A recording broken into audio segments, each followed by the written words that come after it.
고를 기뻐하노니 이는 내가 약한 그때에 강함이라. 아멘. 오늘 우리는 사도 바울의 기도의 명장면을 함께 말씀으로 묵상하게 됩니다.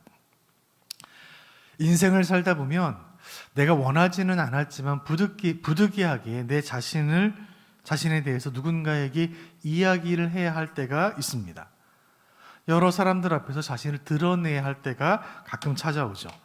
내가 누구인지, 어떻게 살았는지, 내가 뭘 잘하는지, 내 재능이 무엇인지, 경험이 무엇인지, 내 능력과 경력이 어떤 것인지를 사람들 앞에서 내 입으로 말해야 될 때가 있습니다. 내 인생의 이력서를 제출해야 할 때가 있고 자기소개서를 써야 할 순간이 있습니다. 언제 그렇죠? 회사에 들어가기를 원할 때, 학교에 입학하기를 원할 때, 혹은 정치계에 입문을 해서 정치를 위해 출마하여 지지자들의 표를 얻어야 할 때 내가 그 학교에 들어갈 만한 자격이 있는지, 그 회사에 들어갈 만한 자격이 있는지를 확인시키기 위해 자신에 대해 설명하게 되는 경우가 있습니다. 그럴 경우는 나 자신에 대해 드러내야 하고 내가 잘하는 것, 것들을 사람들에게 이야기해야 하죠. 그런데 사실 내 입으로 내가 잘하는 것, 내 경력을 자랑한다는 것이 편안하고 쉬운 일은 아닙니다. 오늘 본문 가운데 사도 바울이 정확히 그러했습니다. 사실 사도 바울은 좀 특이한 이력을 가진 인물이에요. 그는 사도로 부름받아 복음 전파의 사명과 또 세계 선교의 사명을 위해 아주 불꽃처럼 쓰임받은 위대한 인물입니다. 그러나 다른 12명의 사도와는 달리 예수님의 직계 제자로 활동한 적이 없었어요. 예수님의 마지막 떡을 떼시는 그 최후의 만찬 자리에 바울은 없었고, 발을 씻기셨던 세족식 순간에도 바울은 없었습니다. 부활의 아침에 빈 무덤을 제자들이 확인할 때도 바울은 거기 없었습니다.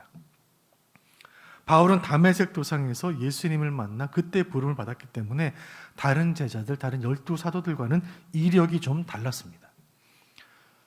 때로 이 다른 이력 때문에 사역에 발목을 잡히는 경우가 있었습니다. 특별히 고린도의 교회를 개척하고 교회를 설립하고 그 교회를 위해 말씀을 전하고 또 편지를 통해 그 교회를 권면하고 책망하고 견책하는 과정 가운데 이 문제가 대두가 되었습니다. 바울의 책망을 받은 고린도 교회 성도들이 바울에게 이렇게 이야기한 것입니다. 당신이 무슨 권위로 우리에게 이런 말을 합니까? 당신이 과연 사도가 맞습니까? 그것은 큰 위기였습니다. 그것은 바울 개인의 신상의 위기뿐만이 아니라 교회의 영적 질서가 흔들릴 상황이었고, 바울의 사도권이 흔들리고 의심을 받는다면 바울이 세운 모든 교회, 고린도 교회뿐만 아니라 바울이 개척한 지중해 세계에 있는 세계 모든 교회들이 다 흔들릴 수 있었고, 모든 교회 성도들이 어려움과 혼란에 빠질 수가 있었습니다.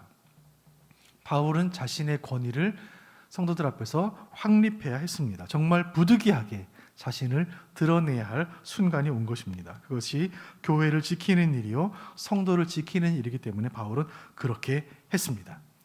고린도후서 오늘 12장 본문인데 앞선 두 개의 장, 10장과 11장을 자세히 읽어보시면 바울이 자신을 자세히 이야기합니다. 그가 어떻게 부름을 받았고 사도의 소명을 받았고 받은 사명을 어떻게 감당했는지 상세하게 설명하고 있습니다. 그리고 오늘 12장에 이르러 10장과 11장이 사도 바울의 이력서라면 12장은 특이한 첨부 파일이 하나 더 붙어 있습니다. 특별한 이력을 한 가지 더 추가하고 있습니다. 내가 내 입으로 이런 말까지는 하려고 하지 않았는데 하면서 시작되는 간증과도 같은 말씀이 12장의 말씀이에요. 12장 1절 말씀 제가 읽어드리겠습니다. 무익하나마 내가 부득불 자랑하노니 주의 환상과 계시를 말하리라. 이렇게 시작되는 사도 바울의 특별한 경험, 그것은 14년 전에 천국으로 끌려 올라갔던 그런 경험이었습니다. 셋째 하늘에 이끌려 올라갔었노라. 낙원에 내가 올라갔었노라. 거기서 말로 다 할 수 없는 신비한 것들을 내가 보았고 들었노라. 바울은 그 특별한 경험을 잊을 수가 없었습니다. 14년 전 정확히 기억하고 있었습니다. 하지만 한 번도 말한 적은 없었어요. 근데 그 순간 고린도 교회 성도들에게 자신의 사도권을 주장하기 위해, 변호하기 위해, 변증하기 위해 그 경험을 말하기 시작하는 것입니다. 14년 전에 주님이 보여주신 그 환상과 계시는 천국이었어요. 이것은 마치 목사님이 앞에 설교하시다가 설교를 잠깐 멈추시고 천국 갔다 온 얘기를 간증하시는 것과 비슷한 상황이 되었습니다. 사실은 제가 환상 가운데 천국을 봤습니다. 청중들이 반응이 어땠을까요? 솔깃해서 그 얘기에 귀를 집중했을 것입니다.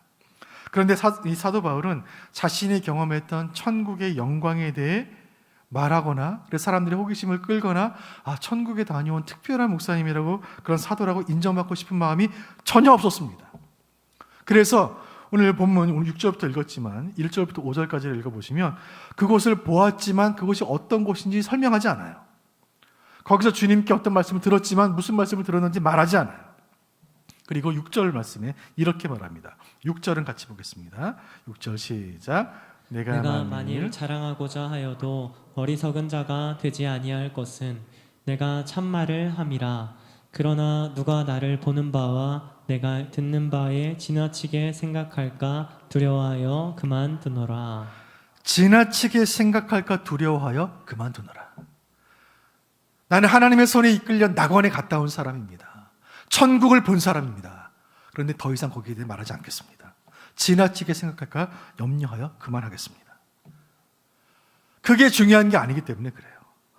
고린도 교회 성도들이 바울 자신의 사도권에 대해서 도전하고 불신하기 때문에 교회를 지키기 위해, 교회의 영적 권위를 지키기 위해, 사도의 권위를 지키기 위해 그 경험을 말한 것뿐이지 천국 환상 자체가 중요한 것이 아니라고 잘라 말합니다.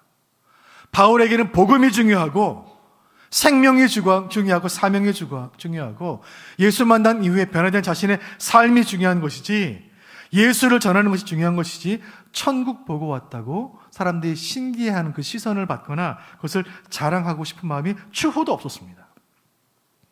오히려 바울이 자랑하고 싶은 것은 따로 있었어요. 그것이 7절에 기록되었습니다. 7절 말씀 보겠습니다. 시작.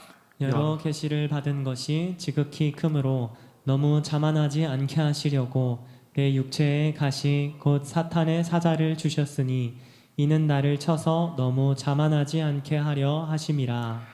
바울은 여러 계시를 받은 사람이에요. 바울은 신약성경 27권 중에 13권을 쓴 사람이에요. 신약성경은 둘 중에 하나가 바울의 작품이에요. 수많은 계시를 받았고 천국 환상을 보았고 다메섹에서 주님 만난 사람이에요. 그러나 그런 경험을 나눔으로 인해서 바울이 교만해질까 봐 두려워하는 하나님의 마음을 바울은 알고 있었습니다. 그래서 자신에게 육체의 가시를 주셨다. 그걸 고백하고 있어요. 바울은 위대한 신앙의 인물입니다. 지상에 존재했던 인물 가운데 예수님 다음으로 높은 사람으로 칭송받는 사람이에요. 그가 이룬 업적은 대단했고 그가 체험하고 온 하늘의 영광, 천국의 경험은 대단한 것이었습니다. 그러나 하나님은 그 경험 때문에, 계시 때문에, 그 특별한 체험 때문에 바울이 교만하게 될 것을 원치 않으셨습니다. 하나님 말씀 가운데 교만은 패망의 선봉이라고 말씀하세요. 바울이 자만하지 않고 계속해서 주님 붙들고 의지하도록 하시기 위해 하나님께서 바울에게 주신 것이 있으니 그것을 바울은 육체의 가시라고 말해요. 육체의 가시가 무엇인가? 이 가시가 무엇인지 바울이 구체적으로 밝히지 않고 있기 때문에 신학자들의 여러 해석들이 있었습니다. 어떤 신학자는 그것은 바울이 경험했던 영적인 유혹이나 시험이라고 해석을 했고 어떤 학자들은 그것을 신체적인 질병이라고 보는 견해도 있습니다. 갈라디아서 4장 15절에 이런 말씀이 있는데 갈라디아 성도들에게 바울이 이렇게 편지합니다. 너희가 할 수만 있었더라면 너희의 눈이라도 빼어 나에게 주었으리라. 왜 이런 말을 했을까? 바울의 눈의 시력이 나빴기 때문에 성도들이 그런 말을 자주 했기 때문에 그런 편지를 쓰지 않았을까? 라고 생각하는, 해석하는 학자들이 많이 있죠. 때문에 바울이 시력 문제로 고생했을 것이다. 눈에 그 안질이 있었을 것이다. 보는 것이 대다수의 복음적인 학자들의 결론입니다. 그리고 갈라디아서 6장 11절 말씀을 보더라도 바울이 편지를 쓸 때 큰 글자로 썼노라. 아마 눈에 지금 시력에 어려움이 있었던 것 같습니다. 육체의 가시가 구체적으로 무엇인지 정확히 알 수는 없지만 어쨌든 가시는 바울에게 매우 괴로운 것이었습니다. 여러분 식사 중에 생선 구이 먹다가 생선 가시 하나만 잇몸에 박혀도 얼마나 아픕니까? 뭐 일하다가 손끝에 작은 가시 하나 박혔는데 그거 빼지 못해가지고 속으로 계속 살을 파고들 때 얼마나 신경 쓰이고 괴롭습니까? 가시는 고통스러운 것이었습니다. 바울은 목회자로서 소명이 확실한 사람이었고, 선교사로서 열정 넘치는 사람이었고, 학자로서 신념이 대단한 사람이었고, 전도자로서 기쁨이 충만하고, 교회 지도자로서 권위와 권세가 있는 사람이었습니다. 그러나 바울이 받은 모든 은혜, 바울이 가졌던 모든 기쁨과 열심이 다 사라지게 만든 만큼 가시는 고통스러웠어요. 그리고 그 고통은 지속적이었습니다. 사라지지 않는 고통이었어요. 오죽하면 사도 바울은 오늘 말씀 가운데 육체의 가시 곧 사탄의 사자를 주셨다. 이것은 사탄의 사자다. 이렇게 말했을까요? 너무나 고통스러웠기 때문에 육체의 가시를 제거해 달라고 사도 바울은 간절히 기도합니다. 주여 이 가시를 내게서 떠나가게 하여 주옵소서. 떠나가게 하옵소서. 떠나가게 하옵소서. 간절히 3번이나 기도했지만 하나님께서는 가시를 거두어가지 않으셨습니다. 그리고 뜻밖의 응답이 임합니다. 9절 상반절 말씀 봅니다. 시작. 나에게 이르시기를 내 은혜가 내게 족하도다. 이는 내 능력이 약한 데서 온전하여짐이라 하신지라. 그 육체의 가시가 너무나 고통스러워서 거두어 주시기를 3번이나 간절히 부르짖어 기도했지만 주님이 주시는 응답은 이것이었습니다. 내 은혜가 족하다. 내 능력이 약한 데서 온전하여진다. 내 은혜가 촉하다. 왜냐하면 약한 데서 내 능력이 온전해지기 때문이다. 사랑하는 바울이여, 나의 제자여 사도여, 그것으로 충분하다. 내가 받은 은혜 충분하다. 여기서 온전해지다라는 말, 텔레이오라는 헬라어 단어인데 이것은 예수님 십자가에서 다 이루었다 했을 때 그 말입니다. 완전하다, 완벽하다, 다 이루었다. 하나님의 은혜가 가시를 통해 완전해진다는 뜻입니다. 하나님의 은혜가 가시를 통해 바울에게 임한다는 뜻이에요. 이해할 수 없는 말 아닙니까? 어지간한 신앙으로는 받아들이기 힘든 말씀이에요. 간절히 바라기는 오늘 금요일 저녁 이 말씀 앞에 선 우리 모두에게 성령께서 지혜를 주시고 듣는 귀를 열어주셔서 이 말씀의 신비를 깨닫는 은혜 주기를 간절히 소원합니다. 가시가 은혜가 됩니다. 가시가 은혜가 돼요. 고통이 은혜가 됩니다. 고난이 우리 인생을 완성시킵니다. 세상의 약한 것들을 택하사 강한 것들을 부끄럽게 하시는 것, 이것이 하나님이 일하시는 방법이에요. 이것이 기독교의 역설이에요. 무덤에서 생명을 말하는 종교, 십자가 처형틀에서 부활을 말하는 종교, 고난 가운데 희망을 말하는 종교, 이것이 기독교 신앙의 본질이에요. 때문에 성도들은 박해받을 때 더 기뻐하고, 몸이 아플 때 육체는 더 펄펄 강건해지고, 돈이 없을 때 마음이 더 풍요로워지는 것입니다. 세상은 이해할 수도 없고 세상은 알 수도 없는 것, 이것이 성도의 삶인 줄로 믿습니다. 바울은 몸에 가시를 지니고 다니면서 기도 응답에 거절을 당하면서 이 신앙의 역설적인 신비를 깨닫게 되었습니다. 아, 이 가시가 나에게 은혜구나. 9절 하반절 바울의 고백이 계속 이어집니다. 그러므로 시작. 그러므로 도리어 크게 기뻐함으로 나의 여러 약한 것들에 대하여 자랑하리니 이는 그리스도의 능력이 내게 머물게 하려 함이라. 가시가 은혜라는 사실을 깨닫자 마음에 기쁨이 물밀듯 밀려옵니다. 크게 기뻐합니다. 야, 약한 것이 은혜구나. 그렇다면 나는 정말 큰 은혜를 받았구나. 왜냐하면 나는 너무너무 약하니까. 나는 약한 것들 투성이니까. 나 약한 것들이 수없이 많으니까 그 모든 것들이 나에게 은혜가 되겠구나. 내 몸에 수많은 가시가 있는데 수많은 가시가 은혜의 통로가 되겠구나. 그리스도의 능력이 나에게 임하겠구나. 도리어 기뻐하기 시작합니다. 약점을 자랑하기로 시작해요. 약점을 자랑하기로 결심합니다. 바울은 오늘 말씀 가운데 여러 약한 것들이라고 말해요. 약한 것들이 한두 개가 아니었나 봐요. 약한 것들 많기로 따지자면 저도 어디서 빠지지 않습니다. 얼마나 부족한 것 투성이인지 몰라요. 오늘 여기 계신 성도님들 누가 더 약한가 시합을 해서 약한 것들 이야기하기 시작하면 저는 3위권 안에 들 자신이 있습니다. 금은 동메달은 차지할 겁니다. 바울은 약한 것들을 자랑하기 시작하고 기뻐하기 시작합니다. 너무너무 기쁘구나. 나 이 모든 약한 것들이 은혜의 통로가 되리라. 그리고 그것을 자랑하기 시작해요. 천국 갔다 온 거 자랑하지 않고 예수님 만나고 자랑하지 않고 나의 부족함을 자랑하기 시작합니다. 10절 말씀 같이 봅니다. 시작. 그러므로 내가 그리스도를 위하여 약한 것들과 능욕과 궁핍과 박해와 곤고를 기뻐하노니 이는 내가 약한 그때의 강함이라. 위대한 기도가 시작이 되었습니다. 하나님 앞에 기도할 때 약한 것들을 가지고 기도해요. 능욕, 궁핍, 박해, 곤고를 지는 하나님 감사합니다. 제 마음이 기쁩니다. 내가 약할 때 주님이 강함 되시기 때문입니다.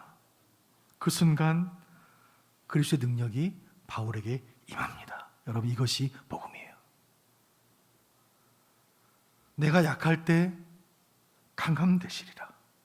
이 말씀은 정말 겸손의 자리에 계셨던 예수님 주신 말씀이에요. 교만을 원치 않으시고 바울이 좀 능력 있는 것, 좀 뭐 신학 지식 많은 것, 조금 선교 사역 많이 한 것 때문에 자랑해서 교만케 되는 것보다 그 육체의 가시 때문에 겸손한 것이 훨씬 주님 보시기 아름다운 모습이기 때문에 그래요. 그 모습은 지극히 높으신 보좌를 버리고 지극히 낮은 곳으로 오신 주님만이 하실 수 있는 말씀이었어요. 빌립보 2장 5절 6절 말씀 읽어드립니다.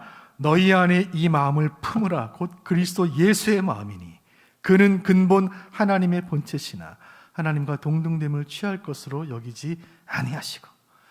이 마음을 품으라. 그 마음으로 바울에게 이 기도를 주신 것입니다. 그 마음을 품는 순간 그리스도의 능력이 우리에게서 나타날 줄 믿으시길 바랍니다. 여러분, 여기서 진짜 성도의 능력이 나타납니다. 우리가 하나님 앞에서 얼마 되지 않는 성경 지식 자랑하고 얼마 되지 않는 우리 헌신 자랑하고 정말 하나님 앞에서 먼지 같은 우리의 의로움 자랑할 때 우리는 아무 능력이 없어요. 그러나 나 약함을 기뻐할 때 그리스도의 능력이 임합니다. 이것이 기도하는 백성에게 주시는 진짜 은혜요, 기도의 참된 능력인 줄로 믿습니다. 이제 우리가 기도하기 위해 주의 전에 모였습니다. 기도할 때 바울의 마음을 허락하여 주옵소서. 바울의 기도를 허락하여 주옵소서. 나의 약한 것들을 가지고 하나님 앞에서 기뻐하게 하여 주옵소서. 나에게 가시를 주신 이유가 있습니다. 여러분의 가시는 무엇입니까? 여러분의 가시는 무엇인가요?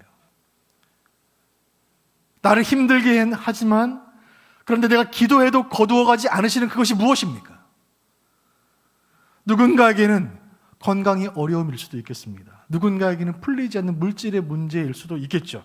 누군가에게는 믿음 없는 자녀의 문제가 내 인생의 가시가 될 수도 있겠습니다. 누군가에게는 내 마음이 늘 우울하고 불안한 정신적인 고통이 내 육체의 가시가 될 수도 있겠습니다. 우리가 이 저녁에 기도할 때 먼저 기도할 것은 주님, 내 육체의 가시를 거두어 주옵소서 간절히 기도해야 합니다. 이것은 우리가 기도할 수 있는 권세를 가지고 기도해야 하는 것입니다. 그런데 기도의 응답은 하나님 주권 가운데 있는 거예요. 만일 하나님께서 그 가시를 그냥 두신다면, 그 가시를 거두지 않으신다면 그만한 이유가 있는 것으로 믿고 받아들이는 것, 이것이 신앙이에요. 그 가시 때문에 우리가 겸손해진다면, 그 가시 때문에 우리가 더 주님 의지하게 되고, 그 가시 때문에 더 기도하게 된다면, 그 가시 때문에 우리 믿음이 더 한 계단 성장하게 된다면 그것이 우리의 복이 되는 것입니다. 내 은혜가 네게 족하도다. 주님, 아멘입니다. 주님, 내게 주신 은혜가 이미 충분합니다. 이미 받은 사랑이 너무나 크고 이미 주신 응답이 너무나 풍성합니다. 주님 한 분만으로 나는 충분합니다. 주님의 자녀 된 것만으로 나는 할렐루야, 평생 찬양해도 부족합니다. 내가 그리스도를 위하여 약한 것들과 능력과 궁핍과 박해와 곤고를 기뻐하노니 이는 내가 약할 때 그때의 강함이라. 주여, 이 기도가 우리의 기도가 되기를 원합니다. 이 말씀이 우리에게 힘이 되고 소망이 되기를 원합니다. 성도로서 믿음 생활하다 보면 우리 교회가 약해 보일 때가 있어요. 한국 교회 약해 보일 때가 있어요. 성도 약해 보일 때가 있어요. 교회가 세상에 능욕당하는 것 아닌가? 교회가 세상보다 궁핍한 것 아닌가? 불신 세상에 박해받는 것 아닌가?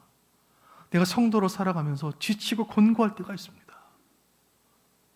바로 지금 아닙니까? 1년 8개월 동안 코로나 때문에 신앙생활 제대로 하지 못하는 지금 이렇게 무력할 수가 있습니까? 확진자 숫자에 따라 뉴스 따라 예배당 문을 열었다 닫았다 하고 있습니다. 주일에 교회 한 번 가기 이렇게 힘든 때가 있었습니까? 아니 성도들이 모여서 예배드리고 끝나고 악수 한 번 하기가 이렇게 힘든 때가 있었습니까? 거리에 나가 예수 믿으세요 전도지 돌려본 지가 도대체 언제입니까? 하나님께서 이 가시를 언제까지 우리 교회에 계속 두시려는가? 우리는 이 저녁에 코로나의 종식과 예배 회복을 위해 간절히 계속해서 기도할 것입니다. 그런데 한 가지 붙잡아야 할 말씀, 오늘 본문을 통해 주님 말씀하십니다. 내 은혜가 너에게 족하다. 내 능력이 약한 데서 온전하여진다. 우리 주님도 가장 약해 보이실 때 그때가 가장 강하신 순간이었습니다. 우리 주님 채찍에 맞으실 때, 십자가에 달리실 때 그때가 가장 강하신 순간이었어요.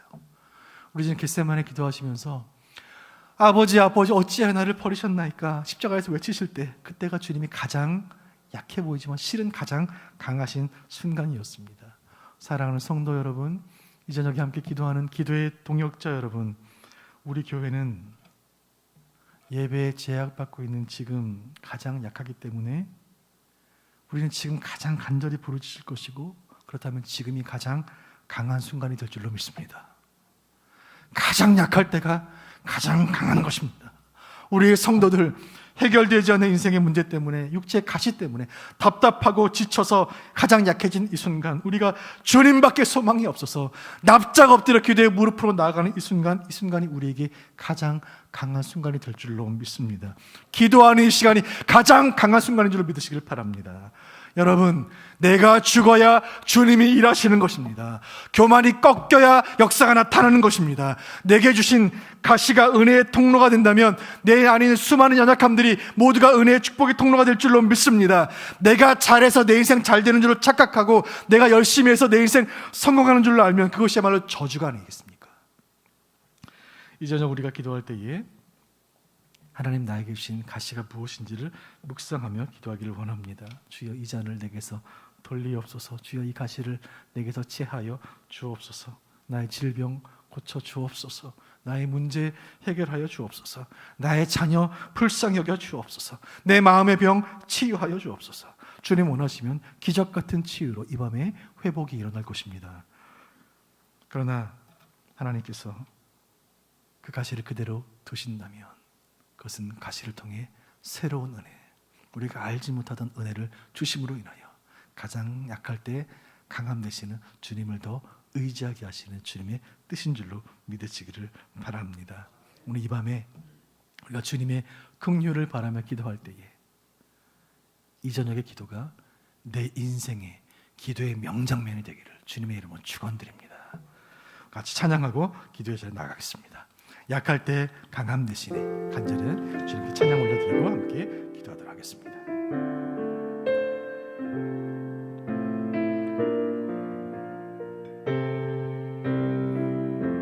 약할 때 강함 대신에,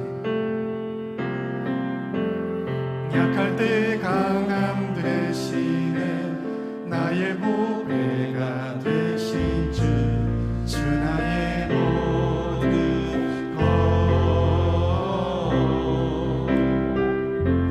주 안에 있는 보물을 나는 포기할 수 없네. 주 나의 모든. 다시 한번 약할 때 강함 대신에 찬양합니다. 약할 때 강함 대신에 나의 보배가 되신 주 나의 모든 것, 주 안에 있는 보물을 나는 포기할 수 없네. 주 나의 모든 것. 예수 어린 양, 예수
보여 주옵소서. 주여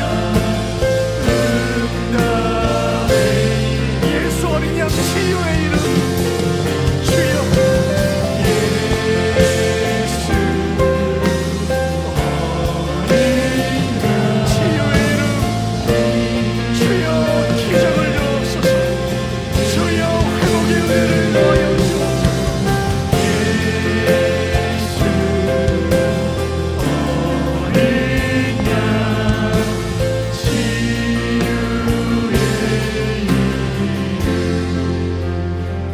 우리 가슴에 두 손을 얹고 말씀 붙잡고 함께 기도하겠습니다. 주신 말씀 붙잡고 주님 앞에 납작 엎드려 기도하겠습니다. 하나님 아버지, 나의 육체 가운데, 나의 신앙 가운데, 믿음 가운데 가시가 있습니다. 주여 가시를 하나님 제거해 주시기를 내가 간구합니다. 그러나 주님, 나의 원대로 마옵시고 아버지의 원대로 하여 주옵소서. 다만 겸손히 주발 앞에 엎드려 기도할 따름이오니 주의 뜻을 이루어 주옵소서. 약할 때 강함 되시는 주님, 주의 능력이 우리에게 임하게 하여 주옵소서. 하나님 아버지, 우리가 이보다 약할 때가 없었습니다. 한국교회 130년 역사 동안 이렇게 약할 때가 없었습니다. 한국교회 선교가 이렇게 주춤할 때가 없었습니다. 주여, 우리 약함이 주님의 강함 되게 하여 주옵소서. 내 은혜가 내게 족하도다. 이는 내 능력이 너에게서 온전하여 짐이라. 내 능력이 약한 데서 온전하여 짐이라. 주여, 이 말씀을 우리는 하나님의 말씀으로 붙잡 그대로 믿사오니 주여, 이 시간 우리 약함을 붙잡고 기도할 때 주여 능력이 임하게 하여 주옵소서.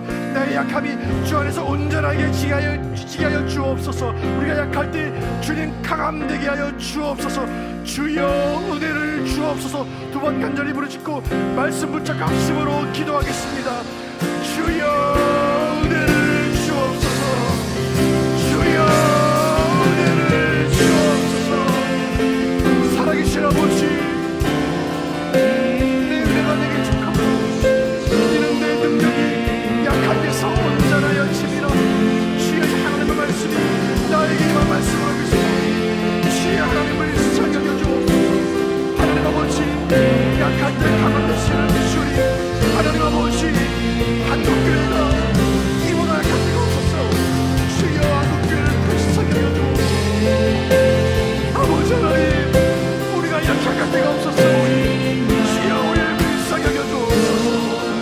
하나님 아버지, 네가 약하고 두려워하여 하늘 앞에 거룩한 것을 주여 불쌍히 여겨주옵소서. 아버지 하나님 역사하여 주옵소서. 하나님 가장 약할 때 주님의 강함 되신 줄로 믿사오니 내가 약할 때 주님의 강함 되신 줄로 믿사오니 하나님 한국교회가 약할 때 주님의 강함 되신 줄로 믿사오니 주여 역사하여 주옵소서.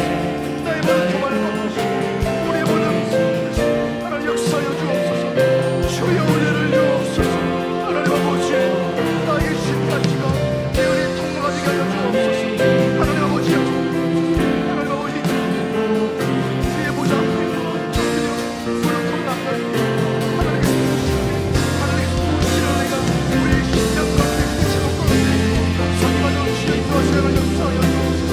하나님 아버지, 아버지,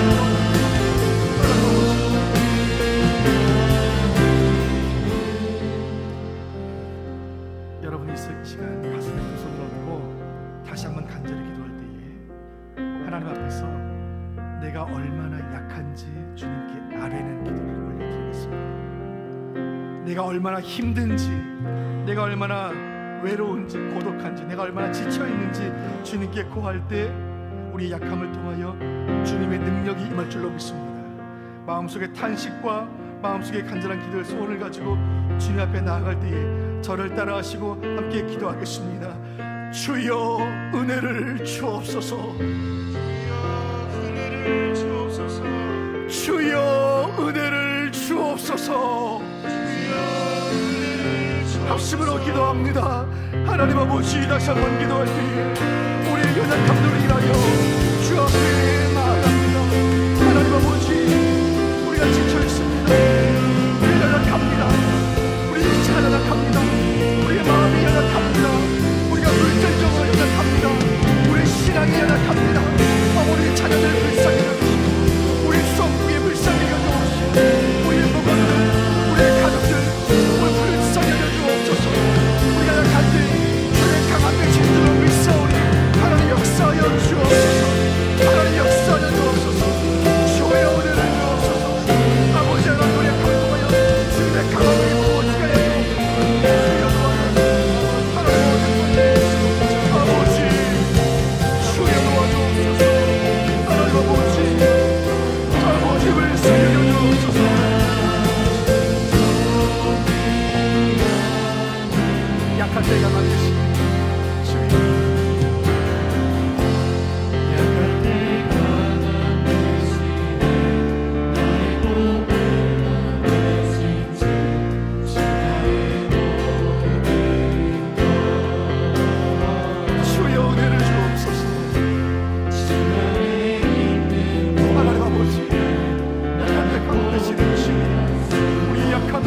은혜를 주시고 현장의 의료진들을 지켜 주옵소서.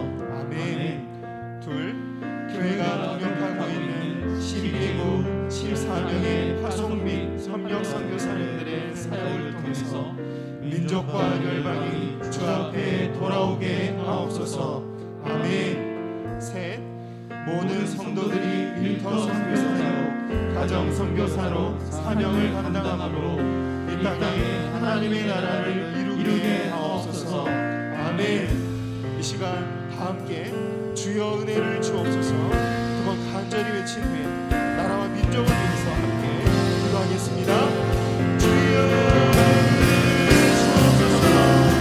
주여 은혜를 주옵소서.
사역을 위해서 기도하겠습니다.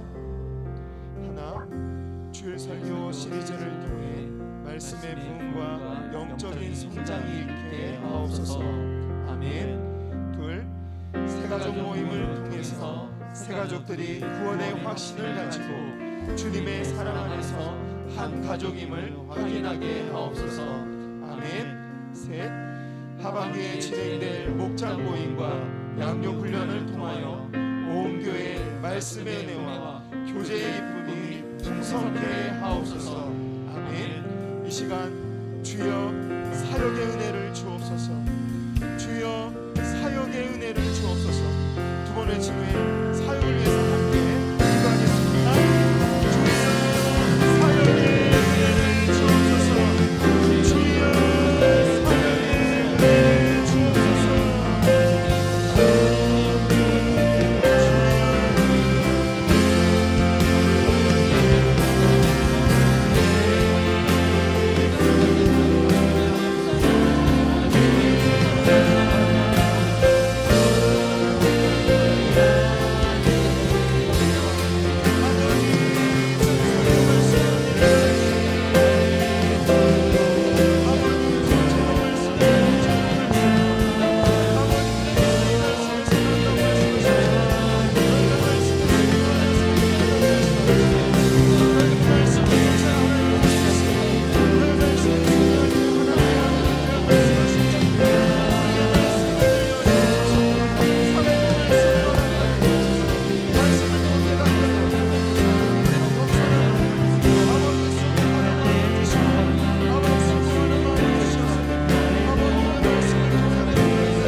연약한 지체들을 위해서 함께 기도하겠습니다. 하나, 대적으로 어려움을 당한 성도들에게 긍휼을 베푸사 치유와 회복의 은혜를 주옵소서.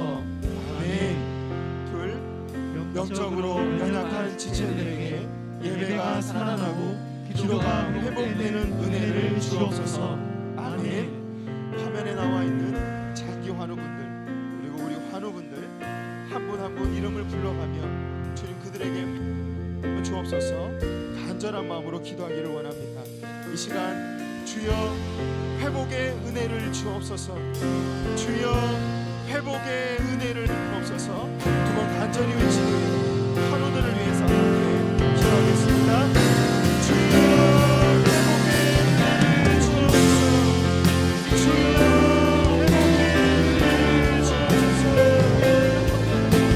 주여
주옵소서 기도하겠습니다.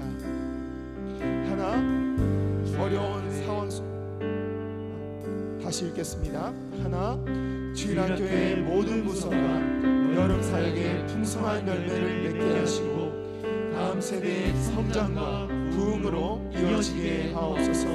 아멘. 둘, 코로나 상황을 넉넉히 이겨낼 만한 최선의 지혜를 주심으로 안전하고 은혜로운 여름 사역이 되게 하옵소서. 아멘. 계속해서 여름 사역이 이어지고 있습니다. 하나님께 각 부서마다 큰 은혜를 부어달라고 함께 기도하길 원합니다. 주여 은혜를 주옵소서. 두 번 간절히 외친 후에 다음 세대 여름 사역을 위해 함께 기도하겠습니다. 주여 은혜를 주옵소서. 주여 은혜를 주옵소서.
말씀의 은혜는 시골을 초월한 줄 믿사오니 현장 예배와 온라인 예배 가운데 큰 은혜를 주옵소서. 아멘. 둘, 선포되는 말씀을 통해 회복을 경험하고 기도와 찬양을 통해 성령의 위로를 체험하는 예배가 되게 하옵소서. 아멘. 셋, 예배를 수종드는 모든 종들과 함께 하심으로 물떠온 하인의 비밀한 기쁨이 넘치게 하옵소서. 아멘. 이 시간 주여 예배를 살려 주옵소서. 주여 예배를 살려 주옵소서. 두 번 외친 후에 예배를 위해서 함께 기도하겠습니다. 주여 예배를 살려 주옵소서.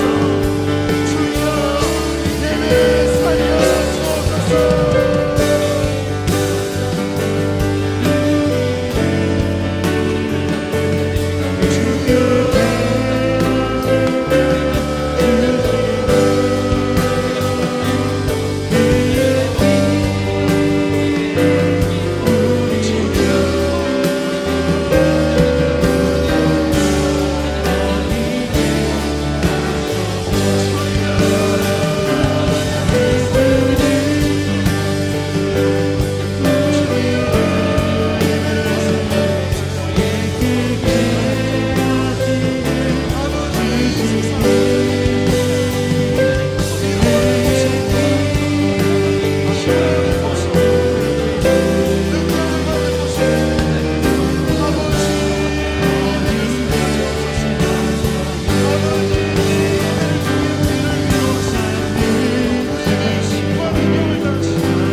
개인을 위해서 함께 기도하겠습니다. 개인적인 기도의 제목과 소원으로 기도할 때 하늘 문을 여시고 응답과 은혜로 함께 하옵소서. 요한복음 14장 14절에 이렇게 기록되어 있습니다. 내 이름으로 무엇이든지 내게 구하면 내가 행하리라. 아멘. 이 말씀을 붙잡고 함께 기도의 자리로 나아가겠습니다. 주여 은혜를 주옵소서. 두 번 외친 후에 개인적인 기도 제목으로 함께 기도하겠습니다. 주여 은혜를 주옵소서. 주여 은혜를 주옵소서.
아버지 하나님을 아버지라고 부르며 주 앞에 기도하며 나아가게 하시니 감사드립니다.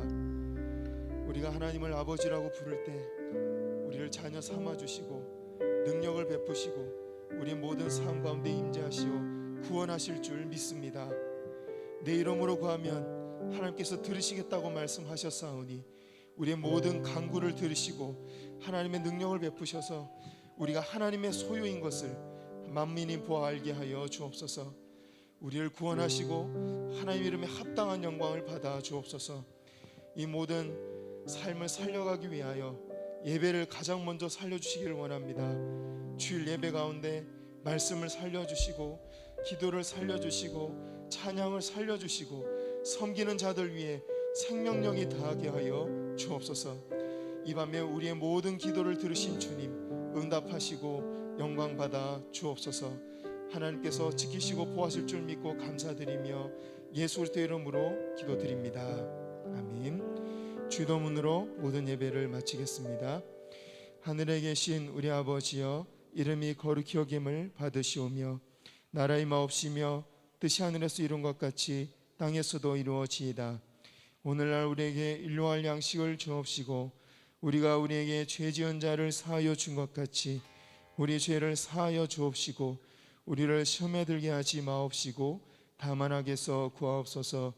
대개 나라와 권세와 영광이 아버지께 영원히 있사옵나이다. 아멘.